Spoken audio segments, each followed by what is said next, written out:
এক গ্রামে এক কাঠুরিয়া ছিল। লোকে তাকে কাঠুরিয়া নামেই চিনত। কাঠুরিয়ার বাসায় ছিল তার একটি ছোট সন্তান।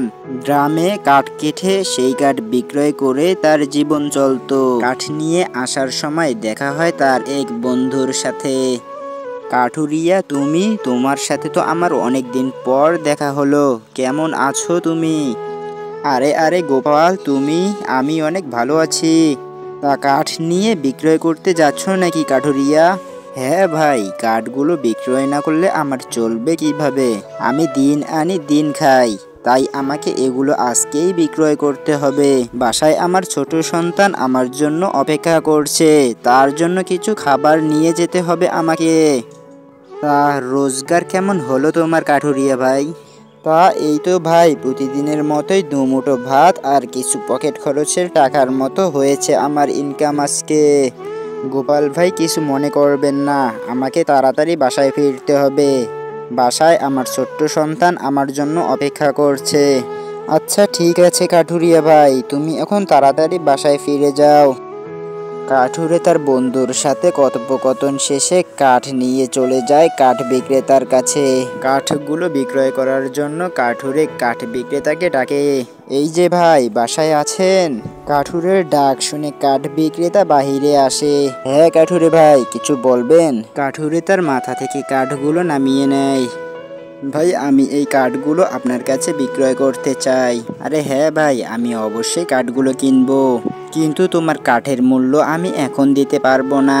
কিন্তু ভাই, আমার যে টাকার এখনই খুব দরকার, কারণ আমার ছোট্ট সন্তান আমার জন্য অপেক্ষা করছে যে আমি তার জন্য কিছু খাবার কিনে নিয়ে যাব। আচ্ছা ঠিক আছে কাঠুরে ভাই, সন্ধ্যা হওয়ার আগে আমি আপনার টাকা বাসায় পৌঁছে দিব। আচ্ছা ঠিক আছে, তাহলে কাঠগুলো আমি এখানে রেখে চলে গেলাম। কাঠুরে তার কাঠগুলো রেখে রওনা হয় বাজারের পথে তার ছোট্ট সন্তানের জন্য কিছু খাবার নিতে। এরপর দোকানদারকে বলে, এই যে ভাই, শুনছেন? হ্যাঁ ভাই বলুন, আপনি কি কিছু কিনবেন? আপনি কি আমাকে ধারের ওপর কিছু খাবার দিতে পারবেন? বাসায় আমার ছোট্ট সন্তানটি খাবারের অপেক্ষায় আছে। ভাই কি বলছেন এগুলো? আমি তো আপনাকে চিনি না পর্যন্ত, আর আমি আপনাকে বিশ্বাস করব কিভাবে? আপনি টাকাটি পরিশোধ করবেন কি না? দয়া করে আমাকে ধারের উপর কিছু খাবার দিয়ে সাহায্য করুন। আমি আমার কাঠ বেচার টাকা পেয়ে গেলে আপনার ঋণ পরিশোধ করে দিব। আমাকে মাফ করবেন, আমি ধারের উপর খাবার দিতে পারবো না। কাঠুরে অনেক করে বলার পরও দোকানদার রাজি হলো না। তাই কাঠুরে মন খারাপ করে বাড়ির পথে রওনা হলো। আর মনে মনে ভাবতে থাকে তার সন্তানটিকে আজ কি খাবার দিবে। এ কথা ভাবতে ভাবতে চলে এলো তার বাসায়। বাড়ির পথ পার হয়ে বাসায় ঢোকার সাথে সাথে দেখতে পায় তার ছেলে তার অপেক্ষায় দাঁড়িয়ে আছে। বাবা, আজকে তোমার আসতে এত দেরি হলো কেন? আর আমার জন্য কি খাবার নিয়ে এসেছো? রাজু, আমাকে মাফ করবে, আমি তোমার জন্য কোনো খাবার নিয়ে আসতে পারিনি। একটু পরে কাঠ বিক্রেতা আমার বাসায় এসে তার ঋণ পরিশোধ করে যাবে, তখন না হয় আমি তোমাকে খাবার নিয়ে এসে দেব। ঠিক আছে বাবা, তুমি তোমার পারিশ্রমিক পেলে আমাকে খাবার এনে দিও। এভাবে বাবা ও ছেলের কথোপকথন শেষ হতে না হতে বাসায় এসে যায় কাঠ বিক্রেতা। কাঠুরের পারিশ্রমিক দিতে কাঠ বিক্রেতা কাঠুরের বাসায় এলো। কাঠুরে ভাই বাসায় আছেন? কাঠ বিক্রেতার কথা শুনে কাঠুরে বাহিরে আসে। আরে কাঠ বিক্রেতা, আপনি? হ্যাঁ ভাই, এই তো আমি আপনার বাসার সামন দিয়ে যাচ্ছিলাম, তাই ভাবলাম আপনার পারিশ্রমিকের টাকাটা দিয়ে যাই। আপনি ঠিক সময়ে এসেছেন, আমার টাকার খুব প্রয়োজন। এই টাকা দিয়ে আমার ছোট্ট সন্তানকে কিছু খাবার এনে দেই। ঠিক আছে, এই নাও তোমার পারিশ্রমিক। আর এভাবে কাঠ বিক্রেতা কাঠুরিকে তার পারিশ্রমিক দিয়ে দেয়। আর আবার কাঠ বিক্রেতা তার কাজে চলে যায় এবং কাঠুরি তার বাসায় চলে যায় তার ছেলে কি খাবে তা জানতে। তারপর তার ছেলে কি খাবে তা জানতে চায়। রাজু, আমি আমার পারিশ্রমিক পেয়ে গেছি, বলো এবার তুমি কি খাবে? বাবা, তুমি যা খাবে আমিও তাই খাবো। ঠিক আছে রাজু, আমি তোমার জন্য আর আমার জন্য রুটি নিয়ে আসছি দোকান থেকে। কাঠুরে এবার তার পারিশ্রমিকের টাকা দিয়ে রুটি আনতে যায়। কাঠুরে পারিশ্রমিকের টাকা দিয়ে রুটি আনার জন্য আবার দোকানের দিকে রওনা হয়। আরে এ কি, আপনি আবার এসেছেন? আমি তো আপনাকে আগেই বলেছি আমি ধারের উপর কোনো খাবার দিতে পারবো না। আরে ভাই, আপনি ভুল বুঝছেন। এবার আমি ধারে নয়, টাকা দিয়ে খাবার কিনতে এসেছি। আমাকে দুখানা রুটি দেন। এরপর দোকানদার টাকা নিয়ে কাঠুরিয়াকে দুটি রুটি দেন। তারপর কাঠুরিয়া রওনা হয় আবার বাসার পথে। বাসার দিকে আসার সময় দেখতে পায় এক বুড়ো লোক দাঁড়িয়ে আছে। এ কি, আপনি এভাবে কেন দাঁড়িয়ে আছেন? আপনি কি কোনো বিপদে পড়েছেন? আমি অনেক ক্ষুধার্ত, আমাকে কি কিছু খাবার দিয়ে সাহায্য করতে পারবেন? আমার কাছে দুটি রুটি আছে, কিন্তু এগুলো তো আমার সন্তানের জন্য।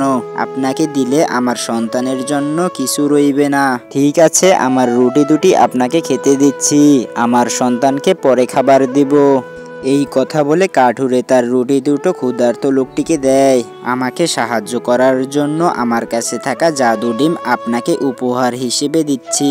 এই জাদু ডিম কোনো সাধারণ ডিম নয়, এই ডিম থেকে তুমি যা চাইবে তাই পাবে। তাহলে তো বাবা আমার জন্য খুব উপকার হবে, আমার সন্তানকে কিছু খেতে দিতে পারবো। এই ডিমটি দেওয়ার জন্য আপনাকে অনেক ধন্যবাদ। তারপর কাঠুরে সেই ক্ষুধার্ত লোকটিকে ধন্যবাদ জানার পরে আবার রওনা হয় বাসার পথে। কাঠুরে বাসায় এসে দেখতে পায় তার সন্তান এখনো তার অপেক্ষায় দাঁড়িয়ে আছে। আরে এ কি বাবা, তুমি তো আমার জন্য আর তোমার জন্য দুটি রুটি আনতে গিয়েছিলে, তাহলে রুটির বদলে এই ডিমটি কেন নিয়ে আসলে? রাজু বাবা, এটা কোনো সাধারণ ডিম নয়, এটা একটি জাদু ডিম। এই ডিম থেকে যা চাইবে তাই পাবে। কিন্তু বাবা, তুমি এটা কোথায় পেলে? আমি একজন ক্ষুধার্ত লোককে রুটি দুটি দেওয়ার কারণে সে আমাকে এই জাদু ডিমটি উপহার হিসেবে দেন। এই কথা বলার পর কাঠুরে তার হাত থেকে ডিমটি মাটিতে রাখে। রাজু, এবার তুমি এই ডিমটি থেকে তোমার সব থেকে প্রিয় খাবার চেয়ে দেখো। ঠিক আছে বাবা, আমি এই জাদু ডিম থেকে দুটি রুটি আবারও চেয়ে নিচ্ছি। জাদু ডিম, আমাকে দুটি বড় রুটি দাও। রাজু জাদু ডিমের কাছে দুটি রুটি চাওয়ার সাথে সঙ্গে সঙ্গে ডিমটি রুটি দিয়ে দেয়। আরে এ কি বাবা, জাদুই ডিমটি তো আমাকে সত্যি সত্যি বড় দুটি রুটি দিয়ে দিল। আরে তাই তো, সত্যি তো রাজু, এই ডিমটি জাদুর মতোই কাজ করছে। তার মানে ওই ক্ষুধার্ত বাবা আমাদের ভাগ্য খুলে দিয়েছেন।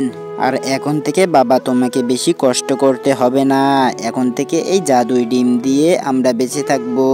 আর এভাবে অন্যের উপকার করে কাঠুরে এক জাদু ডিম পেয়ে যায়, যা দিয়ে তার সংসার এভাবেই চলতে থাকে।